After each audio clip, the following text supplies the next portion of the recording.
introduction. And I happen to be a longtime friend of India. I admire its civilization and its history and its great people. I have many personal friends who are from India and who have influenced my thoughts and direction. For example, my dean at the Northwestern University Kellogg School of Management was Deepak Jain.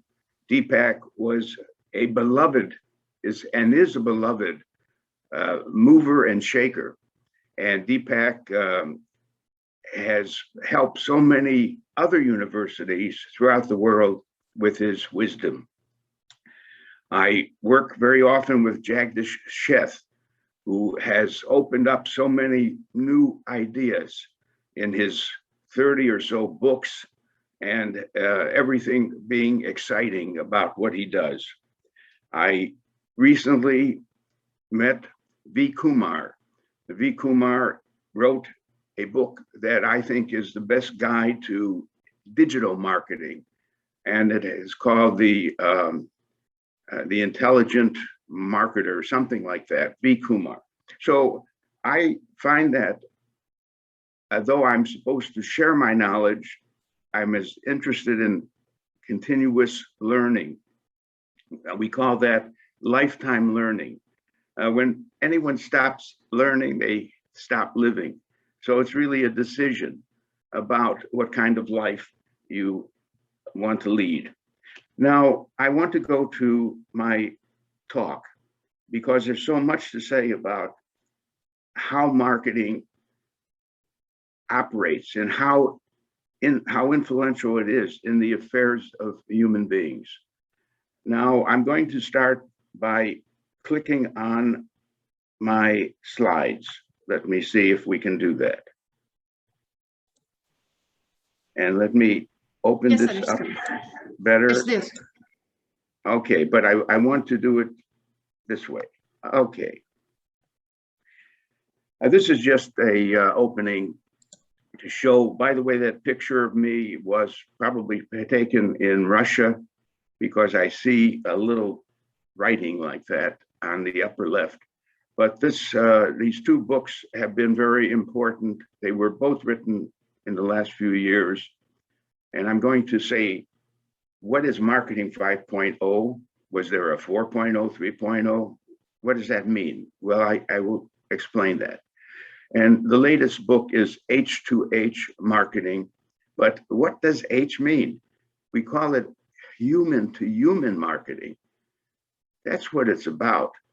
Don't say it's about a producer and a consumer and a wholesaler and a retailer. It's about people. It's about people working with other people for the mutual advantage, I would hope.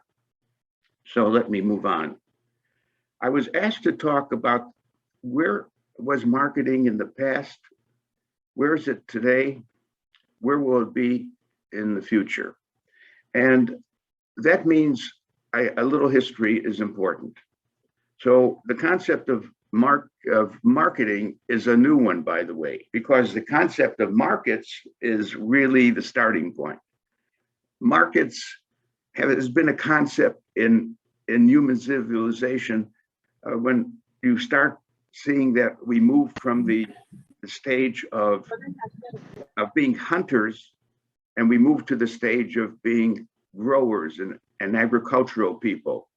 And when we began to grow crops and exceeded the number we needed to consume personally, we went and displayed our crops by just sitting on the road with some things that are in surplus and offering it to buyers if they would give us something back for that. And in fact, the original markets were bartered markets to a large extent, of exchanging something for something else. So the concept of exchange is key to marketing because it's a peaceful kind of idea. It's not grabbing someone else's property and making it your own, holding up a gun to someone to get something. It's peaceful. It's voluntary. People agree that they're both better off by the exchange. Now, when did marketing appear? It began in some as a word used in the title of some textbooks back in the beginning of the 20th century, 1905, 1910. And actually, these textbooks were written not by anyone called a marketer. There was not a subject being taught called marketing, but these were economists who were unhappy with the state of economic theory. They wondered, why don't economists talk about salespeople? Aren't they part of the economy? What about advertising, promotion? Is it only about price? The economists only talk about price, price, price. So they started to write books, and these books had new material for economics. Unfortunately, even today, many economists do not recognize marketing as an economic subject, as an intrinsic core economic subject. But in any case, the books came out, and now I'm going to move on to the way people who were marketers, scholars, studied the subject of marketing. Some of them were mostly interested in looking at a commodity. I mean, wheat. What's the history of wheat? What's the history of coffee? What stages did that commodity go through? Some others felt no, they wanted to study the functions involved in marketing, like who are the buyers, who are the sellers, what is selling like, what is storing like when you store something to sell later, advertising. Another group thought, no, let's look at the institutions, the middlemen, the importers, the exporters, the insurance companies, and so on. And some marketers wanted to just think of the whole system and the linkages between sales, production, finance. And then finally, a group, and I was one of those, who felt that marketing is part of management, part of managing the sale of whatever you make and doing it intelligently and efficiently. So this is merely to show you that many people who are scholars in marketing have different approaches to their interest. In fact, marketing has gone through a lot of stages. It all began with a sort of being centered on a product. It could be something that people eat or drink, but the product was important. Later on, as we got more industrial, it was, what about a car? We are a car company. We are a health company. The product, and the product was all important. You wanted to make a good product and make it better than your competitors and their products. Now, later on, we began to have so much competition that the winners were those companies that were more concerned with the buyer, the customer. They said it's important to have a good product, but we have to design it for a target market, a group that really will be fascinated with what our offer is, and we will win the contest. So customer orientation came about, and now there's many systems for measuring how customer oriented is your company.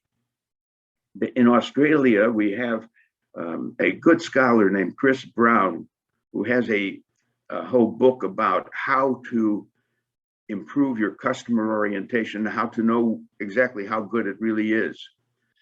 But that was passed, that never dropped, but it moved on to branding. The concept of a brand, which was probably first appeared when you saw paintings and someone painted something and put his or her name on the painting. That was branding. It was Picasso. It was earlier than that. So many famous names. Michelangelo, Da Vinci, but people became brands too. But products became brands. And I recently wrote a book called Brand Activism, which I will get to. It's a new idea for what a brand really is supposed to do and be. And then a revolution occurred in marketing, and that is the digital revolution. And it has changed so many of the traditions and older practices of marketing. And no company can manage to survive if it doesn't go digital in part or in whole. I will say more about that. And no company is going to survive if it doesn't care about the common good, if it doesn't care about hunger and problems of unequal income and wealth. So societal values, societal problems have to be factored into the work of marketers too. So where is your company now? I hope you've moved through these stages, and I'll say more about it. I go back to Peter Drucker in a lot of my thinking. To me, he was the ultimate humanist. Humanism is a philosophy that doesn't draw on particular religions or traditions or myths or anything like that. It just talks about people finding a way, a style of life where they can be adapted very well to nature and to the opportunities that are presented to them. Drucker said many things that we want to remember. He said that the corporation, the modern corporation, is in trouble because it is seen increasingly by more and more people as deeply at odds with basic needs and basic values of society and community. And some of you know that I moved not away from marketing, but from marketing to an interest in two systems, the systems we all live under, or many people do in this world, the system of capitalism and the system of democracy. So I needed to understand those better because I didn't think they were performing as well as they should perform. And that's what Drucker was saying, where there's a question of the odds between the basic needs and values that people have and want and the way it's actually being performed.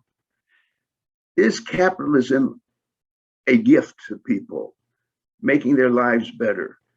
Yes, certain people have brilliant lives, lots of money, lots of goods, but the question is how many? And isn't it shameful if anyone goes hungry in the world at any point in time? So Drucker spent his life looking at how he, as the father of modern management, and he didn't name that himself, but he was seen as the father of modern management, wanted to make companies, those who sell things, much more generous and smart about the needs that they are meeting and how to do a good job of doing that. And then he pointed out two functions of the several functions taught in business schools, but two of them that are the most important. And he called them marketing and innovation. Those two produce the results. All the rest are costs. By the way, that angered a lot of people. The finance people felt, hey, he's saying we're not that important. And the production people were not happy. Well, they're all important, but if you don't do your innovation, your firm dies. And if you don't know how to market your innovations, the firm dies. And that was what he said. And he said the purpose of a company is not to make profits. He didn't deny that. He simply said, but the real purpose is to create customers. Without customers, you have no profits. And he reminded us, therefore, of the customer orientation. The aim of marketing is to know and understand the customer so well that the product or service fits and sells itself. Do you know that all this clamor to get a product sold would be not necessary if you created something that people immediately see and want and line up to buy? The aim of great marketing is to create something that was not there, and when people find out about it, they want, all you need are not salesmen, you need only order takers, because the people are there to buy. They want that new car or whatever else gets their attention. That's the high aim of marketing. Peter said the best way to predict the future is to create it. So don't say that it's made for you and you should be a fatalist and just adapt to it. You can help make the future what it should be. And if the gods wanted to destroy you, they would give you 20 years of success. Very interesting, because a lot of the real problem of a failing organization is that it went on too long with what made it great and didn't notice that the world changed in the meantime. And so success is a blinder if you only depend on success. I urge you all to go back to reading any of Drucker's writings, because they are fresh forever. So I mentioned a recent book called Marketing 5.0. Actually, that means that marketing has gone through stages, as I pointed out, other stages, but there was never a book written by me or anyone called 1.0, 2.0. However, we did write Marketing 3.0. And the reason we wrote it, we said that a company can practice marketing just as a function. You know, I make a product and I'm going to find a way to sell it. Very functional. That would be 1.0.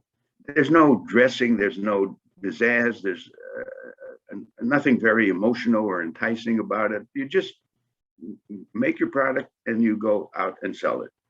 That's 1.0 if it existed. And there are many companies still thinking that way. All we have to do is make a product and tell people about it. Then we got to realize that emotions really guide and really run decision making. In fact, we're not really totally rational human beings. We wish we would be, some of us, but we know that would be limited. The fact is that when we make a decision, maybe 90% of it was emotionally influenced and driven. Let's say the decision had some risks. Of course, your attitude toward risk affects what your judgment. So the recognition that when you're going to sell something, it should trigger emotions too, and you should be aware of what they are in the buyer and adapt. And then this book 3.0 went to another level and said, but really, isn't the whole thing about creating and meeting needs, creating offers that really make the lives of people better? That 3.0 is the well-being of people as the center of why we are engaged in our marketing activity. So all in one book, we did 1.0, 2.0, 3.0. We did write 4.0 because that was the time that the revolution, the digital revolution, began to impact on all of our thinking.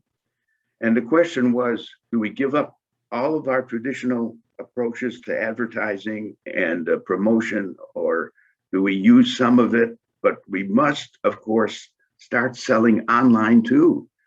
The whole online world is before us. And so it could have, and 4.0 wraps up all of the impact of the digital revolution. Why did we write 5.0? Because we recognize that the digital has led to many other new technologies that I will go over with you shortly, and that they have to be in one place where you could see that so many new things are tools for the marketing group to work with. So let's move on. You know, the whole field of marketing has some major tenets, and I'm just reminding you that we look and center on buyer needs, not on product, being product centered. We use a set of tools, which we sometimes call the 4Ps, that any marketing plan should at least address: product, what's it like; price, place, where will the product be found; and promotion. Now, all of those get more elaborated. Like when we say product, of course, it includes service and packaging. We don't need another P for packaging, because products may be put in a package, and so on. And products are accompanied by services, so that's why they were not explicit. And promotion, there were different forms of promotion that could be spelled out, and so on.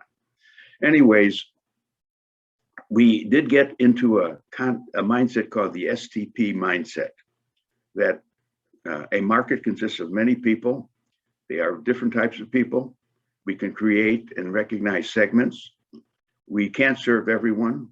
Any company is limited in its resources and its objectives, so we choose a segment.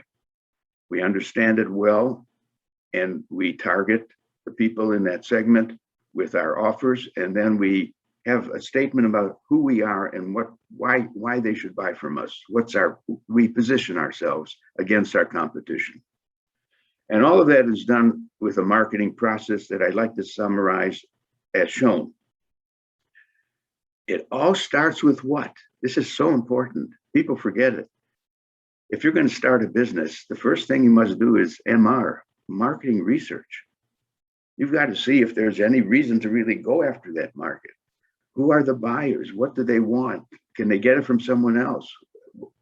So marketing research is the foundation, the beginning. And there are many techniques there, but it must lead to STP, that we've chosen a segment, a target, and position. And then we go ahead and do our total marketing plan for the target market. We have, as part of that, a VP, a value proposition, which is a simple statement of what we offer to you as a buyer. And we are very careful in crafting our value proposition. And and then we get to the marketing plan with all the details. And then we implement the marketing plan. And hopefully we did well, so we have to have controls. We have to have key metrics that we measure to see if we're achieving our objectives. And by the way, everything goes backwards too. Namely, if we launched a product and it's not doing well, we better go backwards. Was it a problem of the wrong metrics? Or was it a problem of poor implementation? No, it wasn't that. Well, maybe it was a poor marketing plan. It missed some things in the plan. Maybe the value proposition wasn't very clear and confusing. Maybe we chose the wrong target market, the wrong segment. We had very poor marketing research. Do you understand how it's very iterative, this whole system? Well, let's move on. Let's talk about real marketing and three different views. One view might be, sure, I'm a company and I practice marketing because look at me, I have a sales force, I do advertising, pricing, and promotion. Now, a newer view of marketing is, I as a company say, my job really is to be able to create, communicate, and deliver superior value. That's the key word, value, superior value. Not value as I see it, but the value as the consumer will see it, to a target market at a profit, if you want to add that, or at some other goal, the well-being of the customers or whatever else. A nonprofit is not going to be saying, I'm doing this for profit, but I'm doing this to make a better world. So that view is the one I normally put forward: to create, communicate, and deliver superior value. CCDV would be the idea. And the latest view is that marketing is the business discipline driving profitable and responsible company growth. I mean, from a company point of view, it should be the business discipline to drive profitable and responsible company growth. So I want to put on one slide many of the newer ways we're looking at today's field of marketing. I hope if you work for a company or if you're a student planning to go into marketing, you pay attention to the concept of the customer journey. And you can visualize it this way. Let's say you're part of a company that makes automobiles and you have dealers who will sell the cars. And a dealer sits in his dealership waiting for customers. And one walks in. Somehow that is a potential buyer who came to this dealer. How did he get there? Well, that's a whole story. It would be important to know that. Actually, if the person actually sees the car, ends up buying it from you, please find out how did it all start, because that's the key. What were the touch points on the journey? Was it, when did he or she decide they needed a car? Was it did their car break down? Did they come into some money? What did they do? Did they end up going to every dealership? No, they didn't. What ads did they see? Which ones moved them?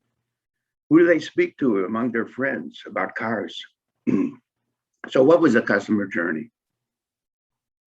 So put together a lot of information on customer journey and touch points. And the main point there is make it easy for potential customers to find it very easy to become aware of you, interested in your company, and ready to go and see the product. Now let's move to personas marketing. And we tell our students, we sometimes create fictional people to understand better the target customer. It is one thing to say, well, the target customer wants a skincare product. Well, but is it a woman or a man? How old is she if it's a woman? Well, she's 35 to 50. Oh, you mean they use skincare products? Okay, can we call her Lucy? All right, Lucy, and say some more things about Lucy. Why are we doing this? Because we want the copywriters and the advertising people to have a concrete picture of a person that they understand so well that they can know how to communicate. What are the words and messages that would really connect well with this kind of person? So we do a lot of work with developing archetypal people and so on. Content marketing is the idea that we're always feeding content to the market we are serving. And we ought to not make all the content high selling content. You know, some companies say every time you make a communication, splash our name there and sell. You shout about your product. Well, there's a whole set of other things that could engage the customer's interest. Listen, what if your customer loves cricket as a game? And it has nothing to do with the fact I'm a car dealer, but I know he loves cricket. I just saw a beautiful article about a cricket play that took place. I'm going to send it to him. Well, you're thinking of him. That's good. He probably will write you back. Hey, I had missed that article. Thanks for thinking of sending it to me.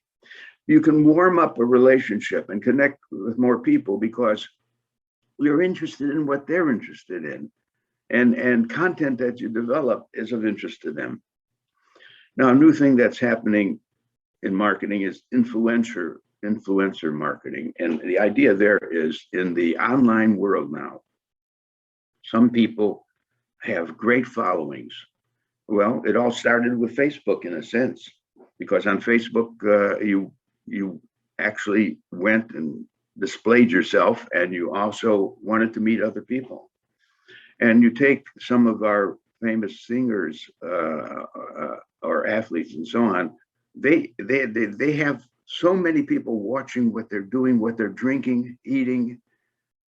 So some of those influencers are being let's say Bob Dylan. Bob Dylan is respected around the world. He won, surprisingly, a Nobel Prize for literature, and so many people follow him. And if we see that Bob Dylan is drinking Pepsi Cola, not Coca Cola, just when we see a video of him, that was very helpful to Pepsi Cola. Now, did Dylan say that he's going to, if they pay him some money, he will be shown drinking Pepsi Cola? No, we don't know about that.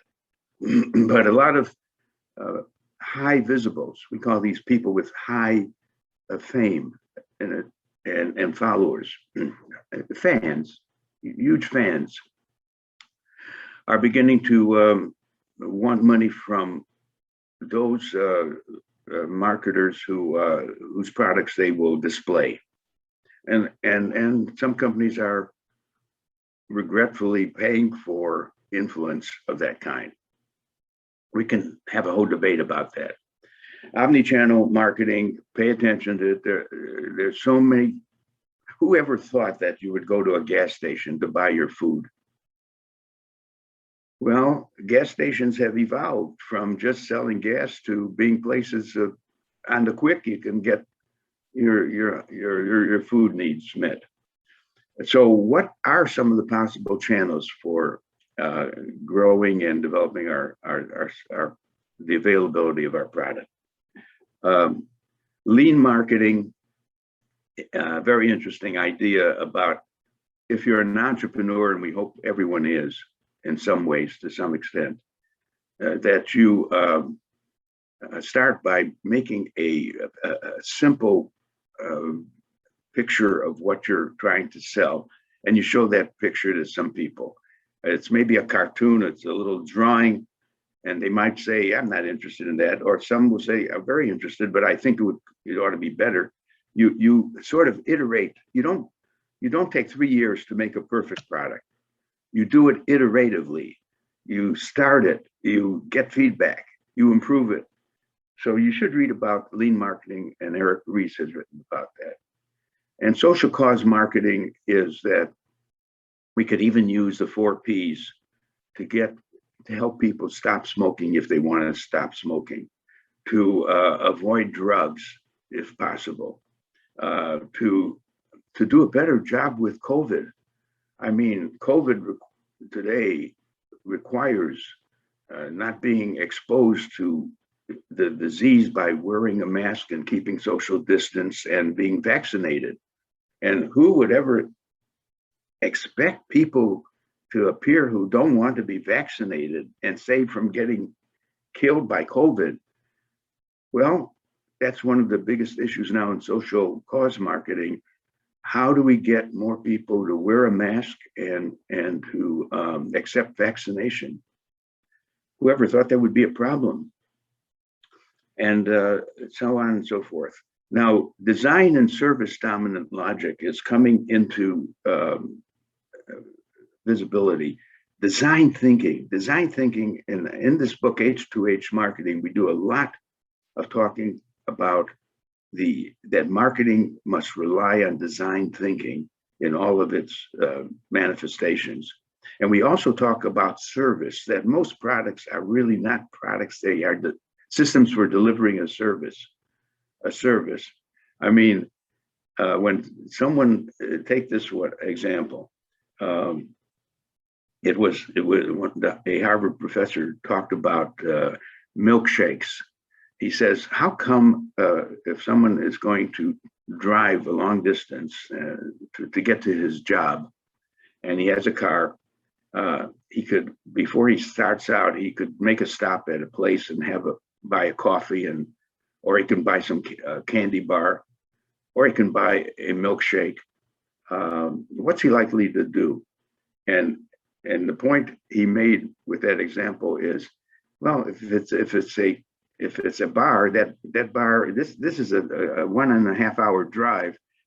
He'll be finished with the candy bar in no time, and that's not going to entertain or occupy his attention, unfortunately. Coffee will be gone in about 10 minutes, but a good milkshake, a thick milkshake, for an hour or so, he'll be busy drinking that and driving. So the idea being, it isn't the product, it's what is the purpose of the service or the product? What is the service delivered by the product? And for the driver, it's an hour of enjoying a good drink called a milkshake. Okay, now I said I'm going to talk about some of these new technologies that really are covered in our 5.0 book. I'm going to be very brief. I should call this 3D printing, but there is a 5D printing as well. We're all going to be working with those machines to develop parts.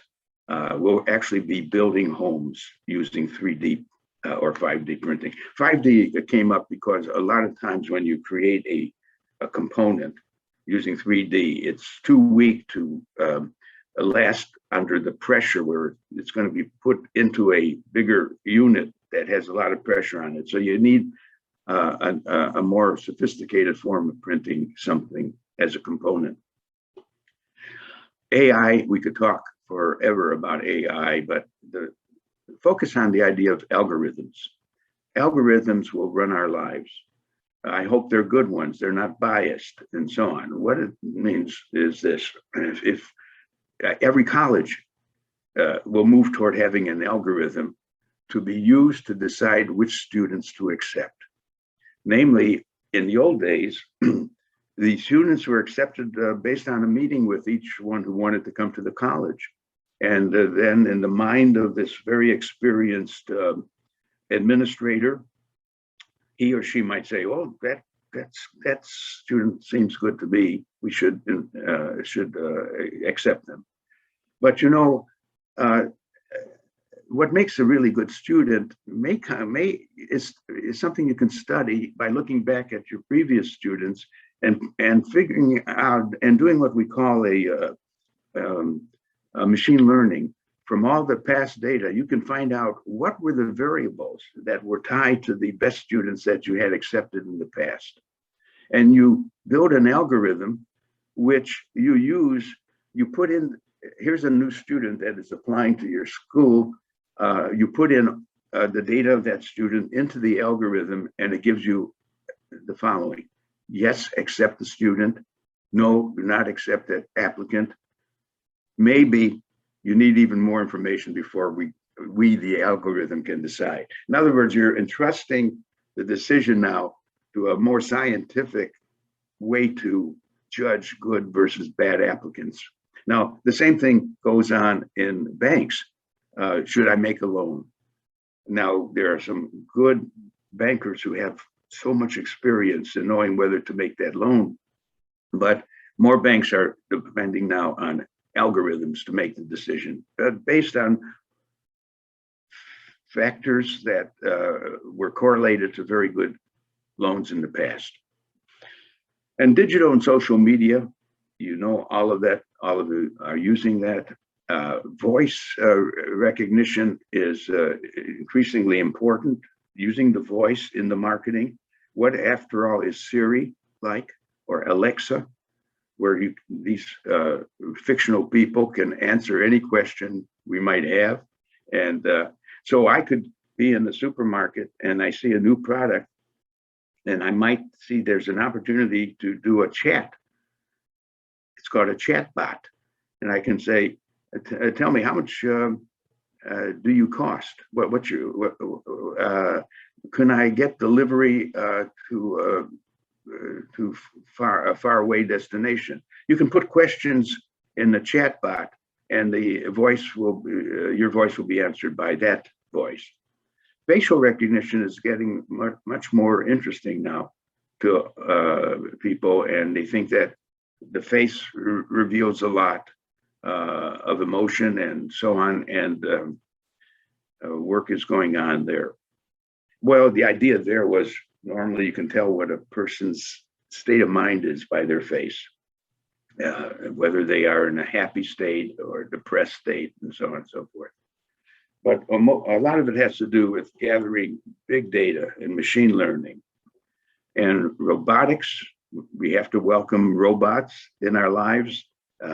Assume that they will be partners, that a human and a robot together, working together, can do more than the human alone, but that the robot won't take over and have a consciousness of its own. That's for science fiction to speculate on. And I mentioned chatbots. And I love the use of virtual reality and augmented reality, where you actually can create a new product and show it to people as if it really exists. You could even make the factory exist and show how it's being produced if you want. But it's not there. You've never put a dime into actually building a factory or making the product, but it looks like it exists. And then you can get consumers to tell you if they would buy that product, do they have interest, and so on. Blockchains and digital money is a whole new development. And I won't comment further, but pay attention to that. Pay attention to the whole sensory world, the use of chips to actually, let's say I work every day and take the same elevator to the third floor. Why doesn't the elevator know who I am? Why do I have to press a button? I just walked in, and it should know enough about me to move to the third floor. Or we may think of that as the door to our home. As I walk toward the door, it just opens for me, or my car door opens. The world of, that we call that the whole world gets intelligent. Marketing automation is a goal where, here's the problem. Marketing developments go on day and night, but everyone has to sleep 8 hours or more a night. So do you mean to say we can shut off our marketing activities because we have to go to sleep in the evening? No, can't we put together intelligent programs that if they spot that the competitor, while we were asleep, lowered his price by X, the intelligent program knows that it should lower our price by Y in retaliation. So can we automate a lot of operations that are responses to things that might happen in the marketplace when either we're awake or asleep? What about drones? Can they help in our marketing effort? Well, I thought I heard Amazon is playing around with the idea of delivery by drones. So in other words, Amazon has always thought that it wants zero time for delivery. Was to get close to zero time, the moment the order comes in, a drone goes to and drops the product off on the doorsteps of the person ordering it. So all these things, biometrics and neuroscience, are very important. And we have on our faculty at Northwestern a terrific neuroscientist who can work with companies too to help understand whether some message we might send out to our potential consumers would just be flat and not do anything to the receiver of the message, or would have a real buzz. The neuroscientist samples the messages by having some volunteers put on their head brain measurement tools, brain scanners. And we can then trace the brain waves to see if there's been any blip and anything about the message, any word in the message, any point made by the message that caused some blip to happen, which means some excitement, whether it was for positive or negative, we can find out afterwards by asking the person what they might remember about why something moved them. But I think neuroscience has another level of understanding our customers. Now, I'm going to take a few minutes to say a few things now. The book, Firms of Endearment, I would like you to look at that book because the group, actually, you may know Sisodia, Raj, and Jagdish Sheth are the authors, and two wonderful, brilliant marketing scientists. They said, let's find out what companies in America people are the happiest with, that make those companies make people happy. In fact, people would be sad if Coca-Cola disappeared, if any company of those disappeared.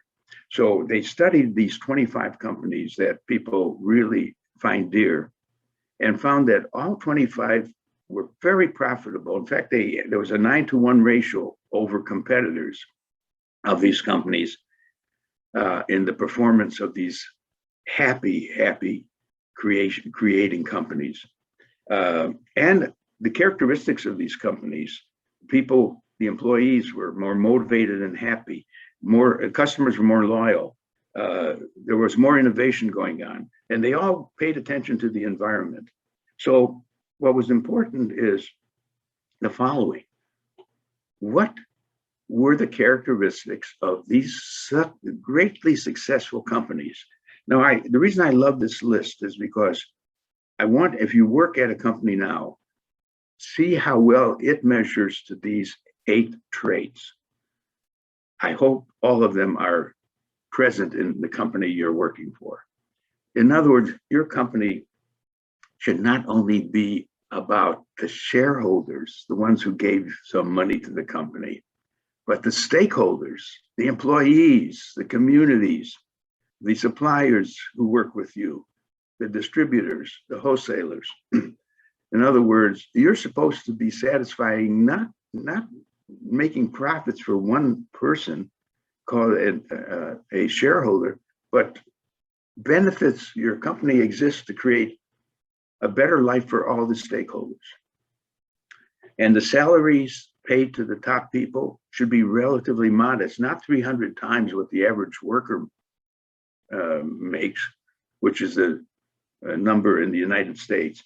You know, when Peter Drucker wrote his first book, he said 20 times the owner of the company should be modest, get 20 times as much as the average worker in the company. Well, it's gone up, too much. I'm not saying it should be 20, maybe it should be 100, but not 300. These companies operate an open door policy. Anyone can see the boss. It's interesting that anyone can see the boss if they have something important to say. The compensation is very good, more than paid by the competitors. The employee training is longer, and the employees stay longer with the company.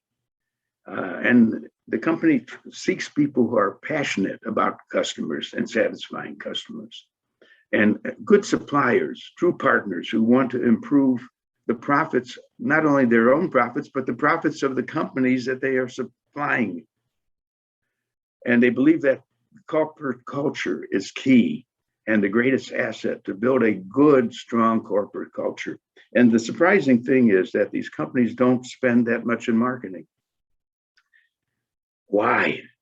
Because their customers do the marketing. They've so satisfied their customers that their customers are talking about the car they just bought, how great it is, and so on and so forth. And remember, any recommendation that comes from a customer is worth more than any ad that came from an advertising company. And so I mentioned that we've been busy thinking about the responsibilities of companies. And my first book studied 45 companies that all had done a good job of corporate social responsibility. But the latest book, Brand Activism,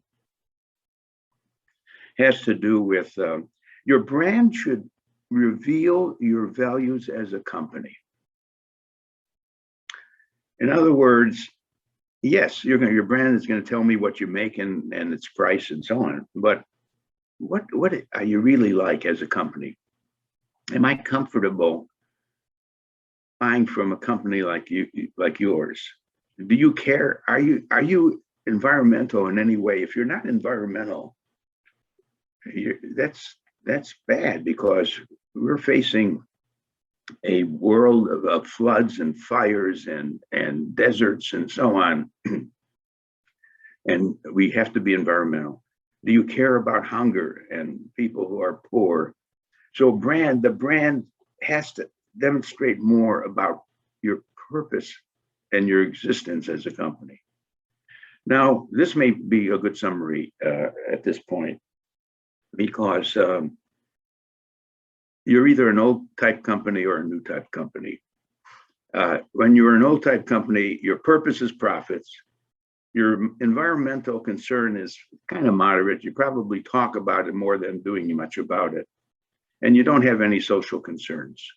And in my country, you're probably a Republican kind of philosophy, political philosophy, which is minimal government. People must make their own decisions. They shouldn't be taken care of in any way, and so on. A new company, the purpose, well-being of all, well-being of the stakeholders, and of all, really. Environmental concerns, everything is thought through. Everything that the company buys, the packaging, what it does with the packaging, what it does with the product when the product is over. It is totally environmental. And socially, the company is one that has a lot of concern about helping people. So that puts that together. Now, I won't go into this, but I will just say that Paul Pullman, who ran the Unilever company, to me was the ideal CEO. He even did this. He said, I have not only one stakeholder, the consumers, but I have 7 stakeholders. And one of my stakeholders is the planet. And by the way, the 7th and least important stakeholder is the shareholder who supplied some money. He's not dismissing them. He's just saying that he's stakeholder oriented. And he said that in developing his plan for the company, that he was going to double his profits, cut in half the environmental impact, and triple its social impact. And his company grew from 38 billion to 60 billion during his 10 years of management. And the whole idea was thought through about being more than just a old-fashioned company that makes money. I won't say more about that. There's a fellow who runs a company called Best Buy, who has done a marvelous job with that company. It sells electronics, but he says, define your business around purpose and humanity. Yes, make sure you do that.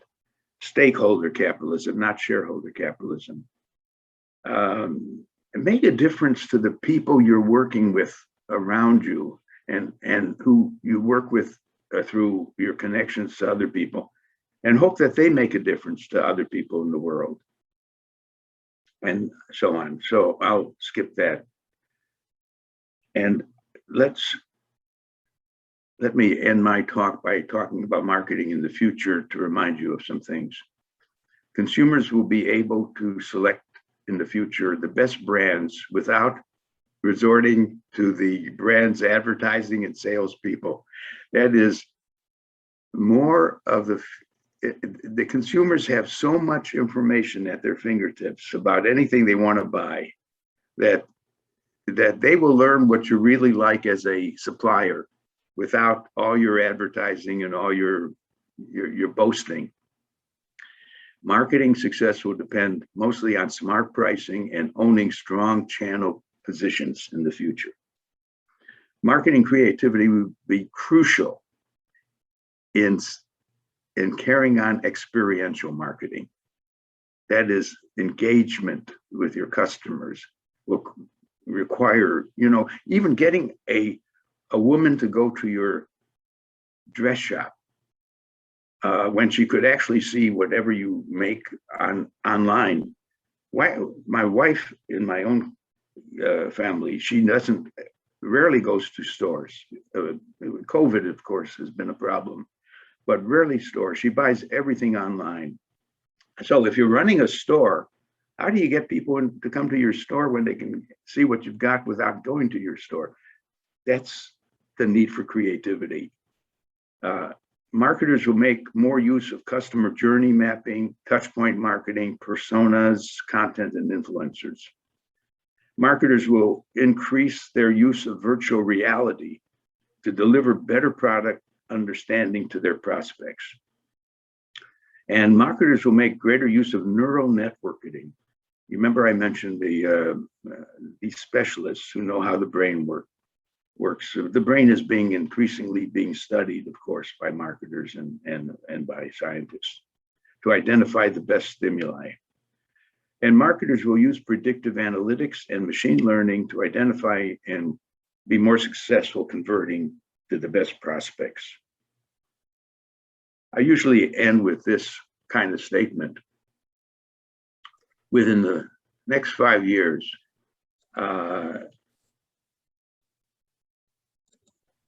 you better pay attention to a lot of these things or you're going to be out of business. I'm being blocked a little by my own screen, but if you want to be a success in business, be a lifetime learner and watch the world and see where it's going, and don't move too fast ahead of it, but certainly don't move too slow and ignore it. Thank you very much. These are my ideas on the field of marketing, and I hope you've taken notes if you've had interest in some of these things and you do some follow-up yourself. Thank you very much. Thank you so much, sir, for such an engaging discussion and enriching us with your wonderful thoughts and innovative ideas of marketing. With your kind permission, can we take some questions from our participants, sir? Yes, by all means. Sure, sir. We have lots of questions, but looking at the paucity of time, few only I'll take. I have a question from Dr. P. Perisamy. How US marketing management will match the other countries' marketing management? As an author, how would you differentiate in this pandemic era? Your insights, please. Yes, well, it sounds like there's a couple of issues in that question. The COVID problem too is a very big one, and you almost learn something about countries by seeing how well they've coped. I was even interested in possibly giving a Kotler Prize to the woman who is the Prime Minister of New Zealand, just simply based on the intelligent way she handled the COVID problem and kept people safe, and the awful way the US, under Trump particularly, neglected the problem. We had an idiot for a leader, an egotistical idiot. But each country, if behind that question is the question of which countries are the smartest about marketing and so on, and I would say that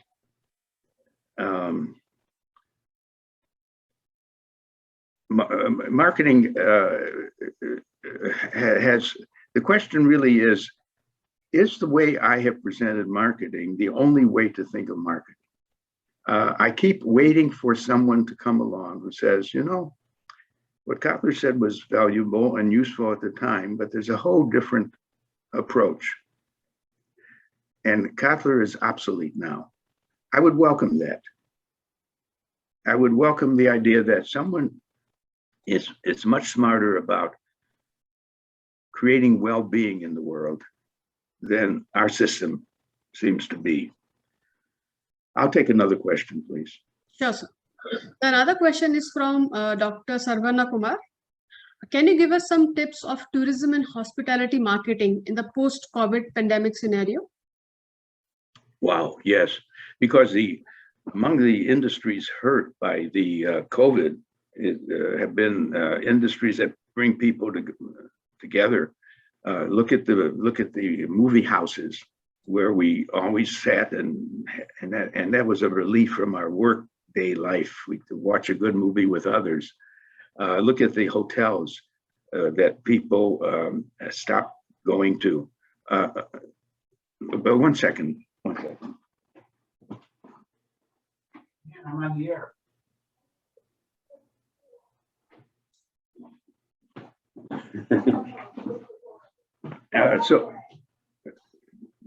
Okay.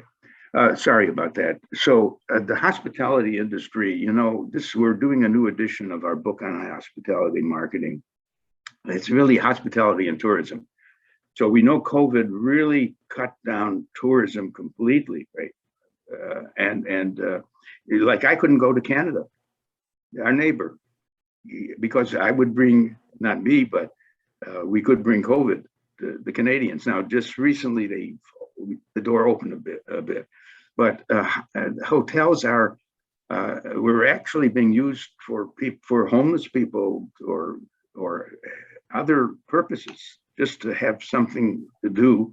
And now with post-COVID, the hotels have to get back, and getting back, did they have good hospitality practices at the beginning? I mean, those that never had those good hospitality practices are going to be very slow at getting back and satisfying anyone.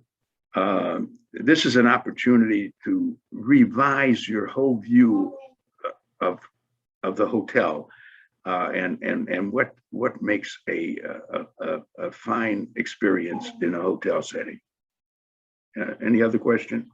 Thank you, sir. One more question I'll take, because we have a little more for you from our faculty members. Okay. This is the one last question I'll take, and then I'll move for next segment. Do you think pharmaceutical marketing should become more patient-centric rather than product-centric? And does that necessitate direct-to-consumer promotion of prescription of medicines? Yeah, there's a lot of criticism of pharmaceutical marketers, deservedly too. In fact, we've had some very bad episodes of some pharmaceuticals getting people hooked on something and continuously needing that addictive problems and so on. Produced a big crisis in the United States. But trust is essential in pharmaceutical marketing. When it came to even having an injection of the vaccine, we had offers from 3 different firms. Which one do we trust if we had a choice of which vaccine to use? How do we know that profits are the minor part of that pharmaceutical company's interests? It's doing wonders for the world and improving health. So pharmaceutical marketers, I work a lot with Merck and Pfizer. They're very fine firms. I know some of your Indian firms as well. We end up taking pills. Where were the pills made? Well, India is a very big producer of pills for people around the world. We hope that Indian pharmaceutical firms are doing their best to control for care and service. And actually, India has been fantastic in its what it has done in many kinds of surgeries too. I mean, the whole healthcare industry in India has developed some interesting ways to help people who got blind from blind sickness or this or that. Well, I don't want to go off the tangent, except to say that India has a very big role to play in the World Health theme, but it must be accompanied by trust and good, dependable, understanding actually us as consumers and what we care about when we are about to take a pill or face a medical situation. Well, those are all wonderful questions. The questions were better than my answers, but they are something for me to think about. So thank you, sir. I'm very impressed with your people at the university. And thank you, sir, for clarifying our participants' queries and quenching our thirst for knowledge with your intellectual views.